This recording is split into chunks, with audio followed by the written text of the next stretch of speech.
Songs have a way of touching our deepest emotions, whether it be heartbreak, grief, or joy and love. But what do our favourite songs actually teach us about love? Do they speak of the things we want, or that we truly need? But the truth is, all you need is... Welcome! Last week we kicked off a new series called All You Need Is, where we're looking at some of our favorite songs and how they speak to us about the human need and desire for love. And what better place to do that but a recording studio, so here we are. But love is complex. In the English language, we use love to describe how we feel towards our pets and our cars, our friends, our lover, and even our God. So we're digging into 4 Greek words for love as we learn together what it looks like to fill our human need to be known, to belong, to be chosen, and to feel loved. So today's love is called Eros. It's what we commonly refer to as being in love, and it's where we derive the English word erotic. This love is sensual, it's emotional, it's intimate, it's often about sexual desire. But instead of just describing it, let's listen to one of today's most popular theologians, Taylor Swift. We could leave the Christmas lights up till January. This is our place, we make the rules. And there's a dazzling haze, a mysterious way about you, dear. Have I known you 20 seconds or 20 years? Can I go where you go?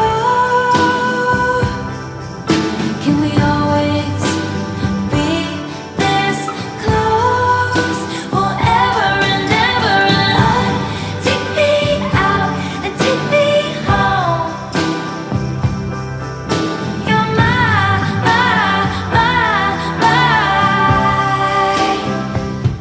lover. So in this song, notice some of her words describing this Eros kind of love. She says, can we always be this close forever and ever? See, when you stop to think about it, the emotion of being in love, it's pretty fragile. Can we always feel this way, she asks? It doesn't seem like it actually lasts that long for many. Notice also the words, take me home, you are mine. I take this magnetic force of a man to be my lover. My heart's been borrowed and yours has been blue. That's exactly what Eros does. It makes you want to have, to possess, to take something for yourself. You see, 3,000 years before Taylor wrote this, Solomon wrote a letter called Songs of Solomon, which describes the passionate love a husband and a wife can share. It says, oh, that he would kiss me with the kisses of his mouth, for your love is more delightful than wine. The fragrance of your perfume is intoxicating. Your name is perfume poured out. No wonder young women adore you. Take me with you. Let us hurry. Oh, that the king would bring me to his chambers. It's the love that feels like the magnetic force to your emotions. It can lead to a great ecstasy of emotions or great heartbreak and wounding. But to this love, Solomon also said, do not awaken love until the right time. In other words, boundaries with this love is really important. If you have it, it can be very enjoyable, but without it, this love can cause a lot of pain and heartbreak. In fact, we've often described this love similar to desserts. See, desserts are desirable and enjoyable. I love them, but it cannot be the main meal or foundation of your diet as much as you enjoy it. If you build a relationship or marriage on Eros kind of love, it's unwise because the moment you no longer offer to your partner that which they want or like, the emotion fades away. It's enjoyable, but very fragile. But if God made us with the desire to feel loved, there must be a life-giving way to fulfill this need.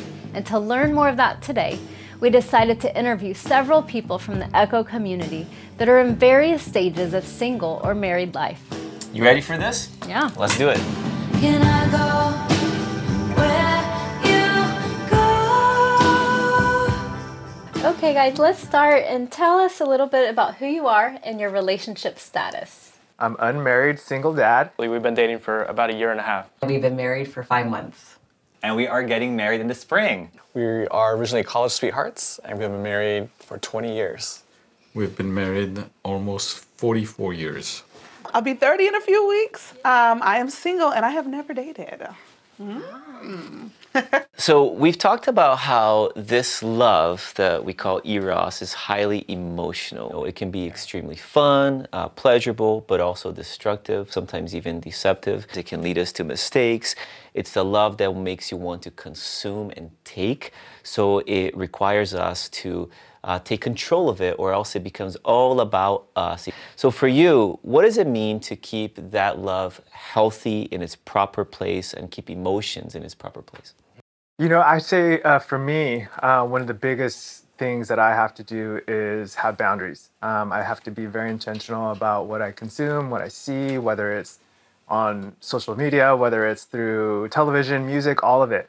I think for me personally, having walked 43 years of life, I know what exactly I'm capable of in terms of my sin. So I just keep really, really close guardrails. And so for me, being able to navigate that is something that is fundamental and has kept me safe and has kept me from crossing boundaries that I know are unhealthy. I would say the same thing. Like watching what I watch, watching what I listen to, like I'm very cautious of what I put around because I know what I'm capable of.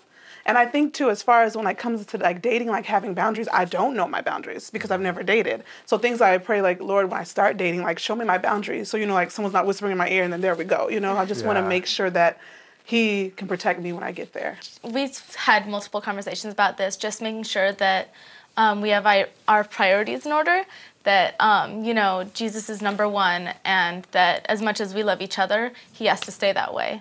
And so just keeping Him at the center of our relationship and making sure that we're constantly working on our spiritual life as well as our relationship is important.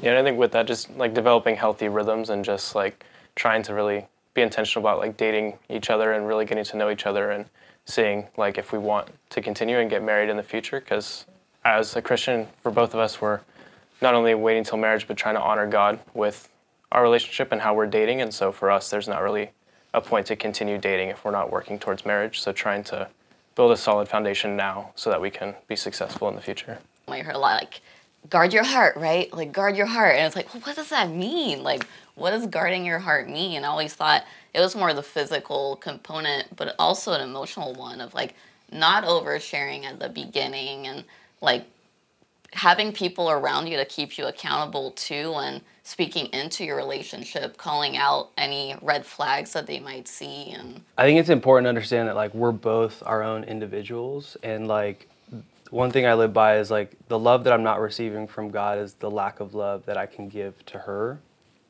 So like that kind of keeps it focused on like because we're in covenant relationship with God first, like that's the first marriage, and then obviously us coming together, we're now married, united, we're one flesh, and so that I need to keep in mind. But to keep it healthy is, I think, just having clear communication. And one thing to piggyback is that we're still learning about each other. I know we're only 5 months in and, we don't know everything, but dating him is different from engagement him and now being married to him. This is like a whole new person that I'm still learning to know and grow and love. Yeah, and our experiences, obviously we both have history, so it's like, if we can understand the relationship with like, okay, our past experiences that obviously have shaped us in some way throughout life, and so we're now dealing with one another who we've lived, 25 plus years not together. So it's gonna take, it's a marathon. Like we can't figure each other out overnight. We're only 5 months in, 5 days, 16 hours, and 10 minutes. I think that's where, no. Yeah. One thing that we do is we continue dating each other. So over the 20 years, today it's been, or at least now, we take daily walks and we have weekly lunches. And over the years, it's changed, it's evolved, and we've had to evolve with that. And before, when we had smaller children, we would put them to bed and then we would plan something at home. It doesn't have to be expensive, and we could just be staying at home, and we would plan a game night or we would plan some kind of special dinner at home. Yeah, and just to add to that, I think it's also important not to expect your spouse to fill all your buckets, to very intentionally have other relationships and encourage each other of the opposite gender. So, for example, we both are very intentional about spending time with our siblings. So we both have monthly hangouts with our siblings.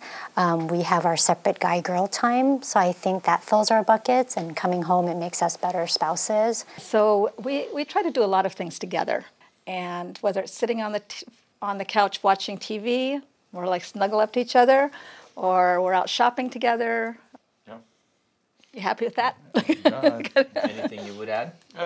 Yeah, I think we take a lot of joy serving together. And so there's a lot of things we've been doing in church, whether it's the Alpha groups, whether it's the prayer ministry, the young professionals now, helping with kids. We were for many years involved in an outreach ministry for French people in the Bay Area.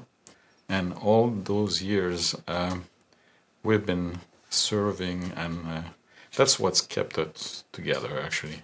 Yeah. So let's get a little bit deeper and share as much as you're willing. No pressure here. But and you alluded to this, but when you remove boundaries and maybe awaken love before it's time, this love can lead to addictions or regretful decisions.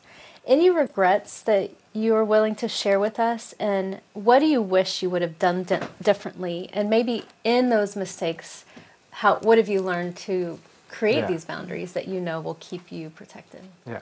So my situation obviously is a little unique, having been married. And so I was divorced around about 7 years ago. And immediately after that, went through into a season of singleness and really embraced it. I thought I was ready for the dating world a few years ago. I think we were all built for that core longing, and we want to fill it. And I think for me, I was quick to try to fill it. So if I'm being honest, I think I was a little gun shy and was really wanting to do the right thing and fill that void. But in an effort to do God's will my way, people were hurt. I was hurt, and there was a lot of stuff that I'm still kind of working through and unpacking. But if I could give any advice, it's just really try and not to do God's will your way.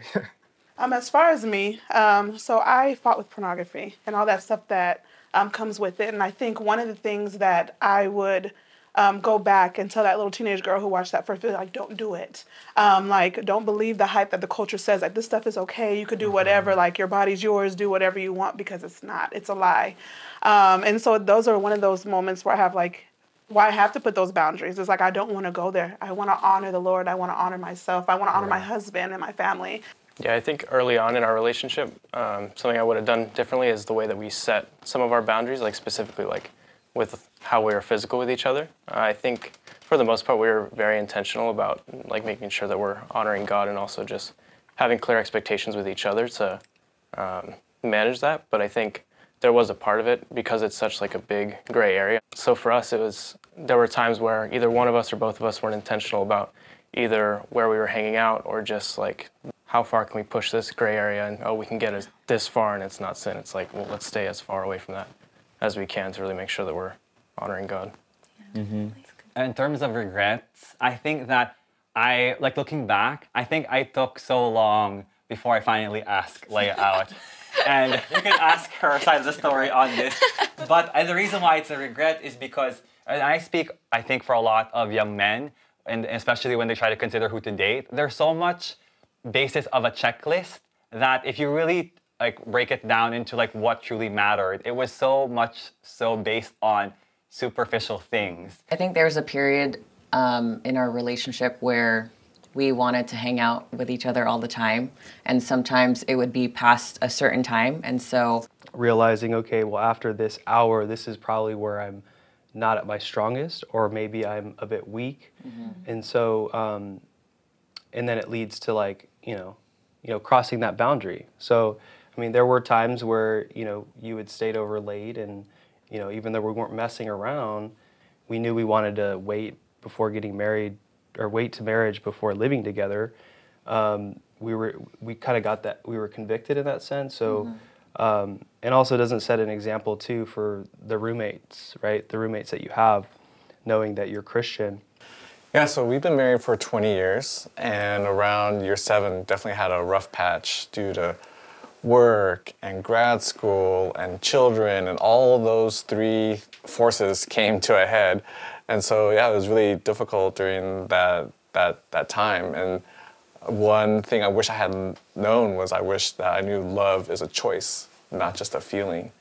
I think I had fallen to societal norms of, well, love is a feeling and it ebbs and flows, just go with whatever you're feeling. But now that I know better, love is actually a choice, and it's something I can take control of and take the narrative of.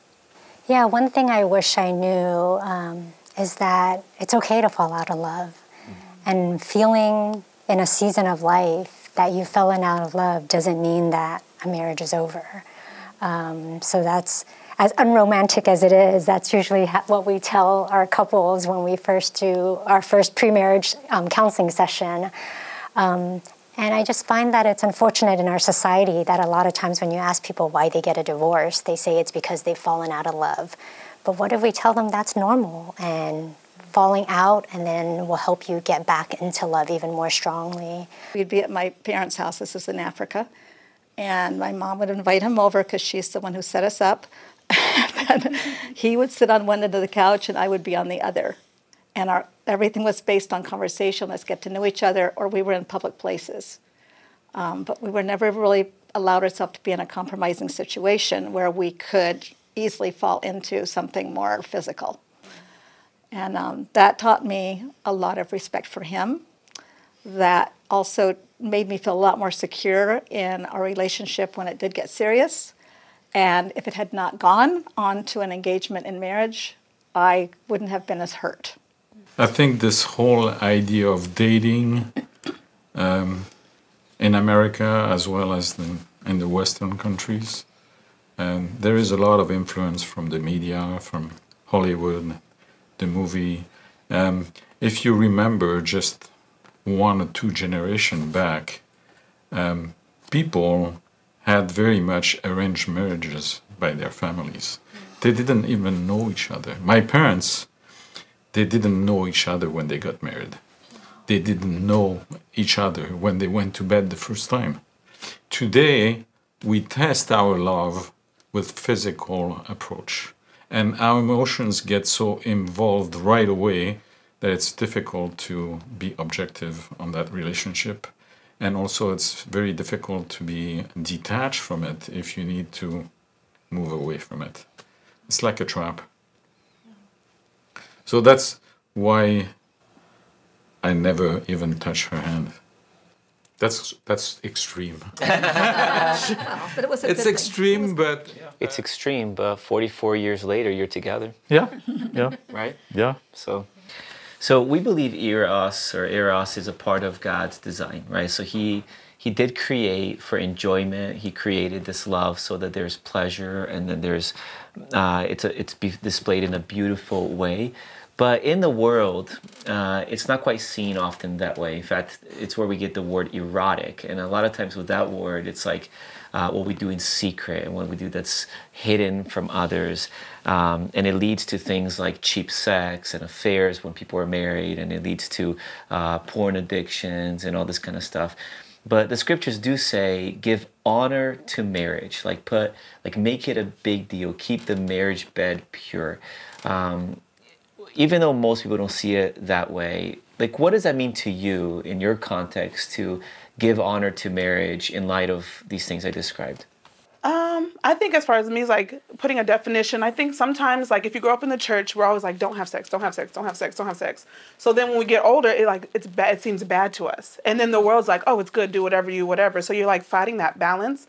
And I think knowing that sex is good, it was created by God to be good. And so if you go with that mindset that when you get into marriage, it's that's why I'm waiting, because when I get into marriage, it's going to be good. It's not going to be bad, and I don't have to give it to someone who's not my husband. And if you really study Genesis, he says it's not good for man to be alone, but then immediately calls him into a season of waiting and obedience. He tells him to name all the animals, and that probably took years before he brought Eve to him. So I think really embracing that single of singleness so that doesn't necessarily lead you down a path of like destruction. It's tough, but I do think that's what God calls us to do. It was something that's super important for us to make sure that we're pure in our relationship and not have sex outside of marriage. So it's something that we've been working on and working toward, to have those boundaries in place. And specifically for me too, it's been really important because before I really knew Christ and came to have a relationship with him, I struggled with pornography for a long time. So I've kind of know a little bit about what it's like to try to do things my own way in that area, and it just leads to a lot of like guilt and shame and like brokenness, like you were saying. And so like I've promised to him and I promised to her that like we're both his son and daughter before we're like anything to each other, and so it's important that we stay pure until like God says like it's okay within marriage. Yeah, before I ever started dating, I made a promise to God, like, I'm going to wait until marriage, and that's something that's really important to me. And I think it's just really important in all relationships to be intentional about, like, setting those boundaries and being intentional about what situations you put yourselves in. Just no matter what promises you've made to each other or to God, just being intentional about those. As we got married and we entered a covenant with God together, I know that God had his hand on our marriage, and I know that is a blessing that comes with being married, is to have that intimacy with each other. And I know that was something I struggled with after we got married. Was beforehand, you're told to, have boundaries and, not touch each other. And so after we got married, it was a weird flip where it's like, oh, this is okay. Like, we're allowed to do this now. And so it was a weird switch for me. Not just allowed, highly encouraged. Yes, highly encouraged. And like, oh, this is weird. Like, we're allowed to do this and God's blessing this, and like, this brings him glory. Like, that's such a strange mindset to have now, being on the married end of it versus before, where, it was encouraged to have boundaries. But to keep that part of our marriage pure, I think both of us entered our marriage with the same desire, a healthy desire for that and with each other. Because intimacy isn't just sexual, but like, yeah, it'll lead to that. It's intimacy, it's just the closeness, right? And this is kind of where I was mentioning, like, developing an understanding for each other's past experiences that, shape us, that brings us together. Yeah, so we were together for 6 years before we got married, and we decided that we would wait for marriage. That took a lot of communication. We talked about it quite a bit, but I think that helped build a foundation for where we are today, is having that deep level of communication. I think in the context of intimacy, it's important for couples to understand that it doesn't start in the bedroom. It starts early in the day, and it looks different for everybody in the sense that building that connection means different things to different people. So for me personally, I feel most connected, and in fact even turned on, when I feel connected with Mark, when he shares with me. And also my love language is acts of service. So seeing him do things for the family and the house, I think helps build that connection and intimacy, and then that leads and it becomes part of the relationship and not just, starting in the bedroom type, which I think that's what our society paints the picture as. When we were first married, our first year, if we hadn't been Christians, it would not have lasted. We're very opposite in our personalities. And we couldn't go out and slam the door and leave without God interpelling our hearts and saying, what are you doing? I mean, I had nowhere to go anyway because I was in France. But no, just to keep our relationship right with God, we had to work that out. We didn't have a choice. Yeah. So let's continue in that thought. At the end of the day, God did make us with that need to feel love, to experience the emotions. Taylor Swift reminded us of that desire in the song Lover. But Eros, like your favorite dessert, whatever that is, it can't be what we pursue in order to fill that gap. If we make our diet completely on dessert, we will get sick and we will be unhealthy. Our bodies will be starved, really, of the nutrients, the substance. And And so we know that you have both been deeply transformed by your relationship with Jesus. So can you talk about that relationship more and how it's impacted your need to feel love from one another? Mm-hmm. I think my relationship with God has really impacted my desire to feel loved and needed by other people by really putting it in perspective. I think God has, again, placed that longing to want to be seen and known by, in my case, a woman, as a blessing, as a gift. But I think every blessing and gift is meant to point us back to Christ. I think at the end of the day, the more you walk with Jesus, the more you understand that that core desire can only be filled and sustained by Him. Everything else this side of paradise will rot, will fleet, will go away. And that desire ultimately rests in Him. Yeah, I think knowing like I'm His. And He does complete, like He completes me. And so anybody who comes along is added. And not that they're less important, but they're added. So walking with that, because if someone never comes along, like, is my whole life over? Like, do I not have purpose? Do I have nothing? It's like, no, like, I am complete in Him. I have purpose in Him. So realizing I'm His, and whoever comes along is a wonderful add, but it's an add. A really self-conscious person, and so in the past I've cared way too much about what others thought, and I used to dress and act for others instead of myself or for God. And I think just knowing that God's opinion is the only one that truly matters just has changed my life so much. Like, we're all made in His image, and He'll love us no matter what we dress like, what we act like, just no matter what we do, and I think that's just helped a lot. Human love is so imperfect, right? Like, there's times I disappoint Kevin or he disappoints me. But I think, too, when we're grounded in Jesus, like, God's love is so perfect and unconditional. And so no matter how we might hurt each other in the future, we can have our foundation in Jesus and trusting in His love for us. And as long as we're both pursuing Him, then we'll be able to resolve anything between us. And there's so much comfort in knowing that your partner is just as tenacious in pursuing Jesus as you are. And I know that him and I wouldn't have met if we weren't where we were spiritually. If he met me 4 years ago, he probably wouldn't find me attractive because my walk with the Lord was in a dark place. And same for him.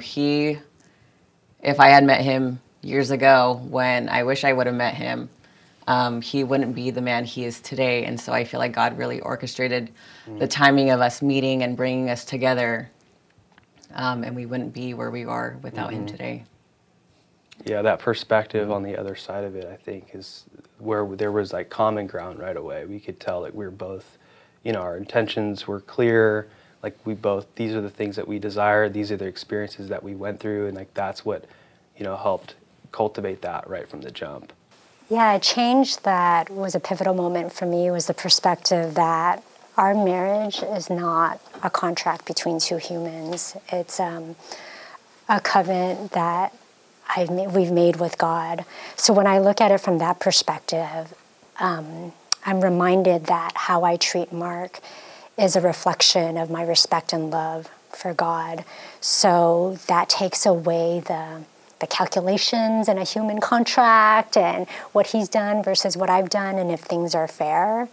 When he's anchored in his faith, I feel that much of the focus is on him working on himself, and seeing him do that, I think, motivates me to then reflect back on what I can do. So I think change was when we both, instead of trying to tell each other what to do, that we then internalize like what we can do, what we need to do, pointing the finger back at ourselves. That became, I think, a pivotal moment for us. Yeah. Well, I could say that before we met, I was in college in the U.S. My parents brought me back to Africa to stay with them because I didn't have a job. And while I was there, God actually told me I would meet my husband. But I had just given up on that. And for me, it was, what does God want me to do? That my focus was on him and him only. And if that meant being single, I was going to stay single because the priority was serving the Lord. And I think for him, it was the same thing. If you don't find that person that has that same vision you have, you're not going to be satisfied. And so when the Lord told me that, I mean, I looked around at all the American guys I knew, and I thought, nah, none of those guys. and then I never imagined that I would marry a French person, or that God would even take me to France or another country.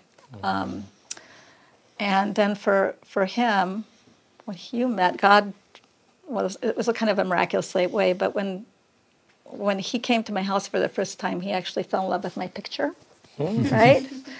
And that was just kind of, I think, God starting planting the seed there as well. Yeah, and because we were from two different cultures, I was asking people around me. I was asking her parents, I was asking other people, older people who knew both of us. And I would ask them, how do you see this relationship? You know, can it work? And to my great surprise, everybody was like, what's the problem? Okay, so as we close, what's your advice for the Echo community with us today, whether they're single or engaged or married, whatever it might be? What would you say to everyone? Okay, so two things, run and hide, which I was talking about. So the Bible talks about when it comes to temptation, especially as far as like sexual temptation, it literally says run. There's nothing else in it. He says run. And so however that looks like, you work with the Lord, like how do you run from that so that you can live pure? Because we do have those desires, but they need to be reined in. We need to have self-control, so you have to run. And then hide in Jesus. I know that Psalms 91 talks about hiding under his wings of protection. And we cannot let shame that we've dealt with keep us from God. We can't let the thought that God can't handle our mess keep us from God. So even if you've already messed up in life, if you already, gave up that gift that you had for your husband or your wife, bring it to the Lord. Like he can handle that. And I think that's my advice. Run and hide. My advice to someone who finds themselves in a season of singleness or a season of waiting is to embrace it as best you can. I think 1 Corinthians 7 talks about how those who are single can do more for the Lord. You find yourself in a season with more margin and more time, so you can use it to serve, you can use it to go on a mission trip, you can use it to, in ways that you couldn't do if you were married or if you're in a relationship. When I was struggling with like pornography and before I knew the Lord, like he had been working on me and like trying to break that addiction. And so once that was broken, like I felt like I was finally able to date, almost like preparing. I actually met her like a month or two after. Like I felt really confident that I had like left that stuff in my past and that God had taken me out of that. Whatever season we're in, if God is not done working, then we should not be done waiting. You hear a lot like you attract what you are. And so if you're wanting to find someone who is faithful and pursuing God, then you have to be doing that yourself. My advice would be for those who are engaged, because we just came out of that season. I feel like society, especially in wedding planning, the focus is on the big day. And so everyone gets lost in the planning and all the details of what does my dress look like? What flowers am I going to get? What color is his tux? Is that they lose sight of the real meaning behind the whole day. And so I highly recommend doing premarital counseling or marriage mentoring, which we have at Echo, and really laying down the foundation of your marriage, because that is what's going to continue on past the wedding day and for decades to come, versus your wedding is just only a few hours. And then our advice in the newlywed season is to get into community. I think there's a lot of people who are on your side as you're planning your wedding, but what happens after you get married? No one's really walking beside you. And there's so many transitions that you go through. Yeah, I think just, I guess on a personal, individual level, like find a community that you can, a group of people that you can trust, like continue to work on your issues, because life happens and events always take place. And because ultimately that's gonna, as you come together with your spouse, it's gonna create a stronger covenant, it's gonna create a stronger bond, and you're gonna live with greater peace and confidence. You'll have more hope for your tomorrows, and you'll also be more empowered to go give back to people that are, maybe a few laps behind you in life, and you can share some of those tips and learning lessons along the way. For ladies out there, men are quite simple creatures. Don't expect them to read our minds. When you tell them to go away, they will go away. So be direct in our desires and not play the mind reading game, because I think that's what gotten us into trouble through the years, and we've learned to be much more direct. Yeah, so if you've lost that connection, I think one thing to go back to is continue to date each other, even though you may not want to. And it does also go back to love as a choice. Well, I have to choose to actually go out with you. And maybe it'll start small. Maybe it's a 10-minute walk. And maybe you're not even saying anything with each other, but you're just there side by side. I think things will grow over time. And dating does look differently. So it will evolve. And so if it's small walks, small meals together, perhaps that will help spark something for the future. I think because the Bay Area is such a mixed pot of different cultures and people, I think one big mistake we did when we first got married, we were in France, and we never took seriously the fact that she needed to be back in her own family and culture. And so because we didn't have a lot of money, we didn't go often back to the US for her to be immersed. And I didn't realize how much she suffered from that until I came to the US and I was cut off from my own culture. And I think it's important for couples that are coming from different cultures like this to really understand the background of each one and to respect and to get to know their different cultures, to learn from each other and to grow together. Whether you're single or married, we hope this inspires you to pursue great intimacy with one another. It's an intimacy and passion created to be fully enjoyed in the context of marriage. We hope this inspires you to create the right type of boundaries around your emotional longing for love so that wherever you find yourself in terms of relationships, your heart stays healthy, pure, and whole. God does call some to stay single and celibate, which can be a gift. But for those in marriages or pursuing that kind of relationship, our prayer is that your marriage reflects the kind of passion God has for humanity, a passion that is pure, intimate, and full of God's blessing. That kind of marriage is exciting. It comes with great affection, fulfilling sexual intimacy. It leaves your heart whole and not broken. Let this love grow in its proper place and in its proper way so that it is enjoyed by both lovers equally and fully. And let's be honest, life is far from perfect. We all have brokenness and regrets. Many you heard from today and in seats around you have had to face addictions. They've battled the complexities of divorce and have experienced heartbreaks from casual sex. Wherever you find yourselves today in the spectrum of faith, or in the complicated world of relationships, God's grace can meet you right there. In fact, part of the reason we all long to feel loved is because we're all made in the image of God. He is a God of love, a God of forgiveness, a God of new beginnings. And this God longs for your intimate affection. And that's how He loves you. He loves you with a passionate kind of love.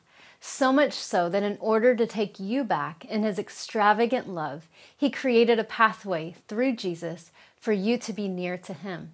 It was a costly step, but with extreme benefits. We hope that inspires you to pursue deeper intimacy with your Creator. Take some steps toward Him and see how He stirs up passion in your heart and renews your relationships. So as we conclude today, from wherever you're watching at all of our campuses, let's celebrate all those that share their stories with us.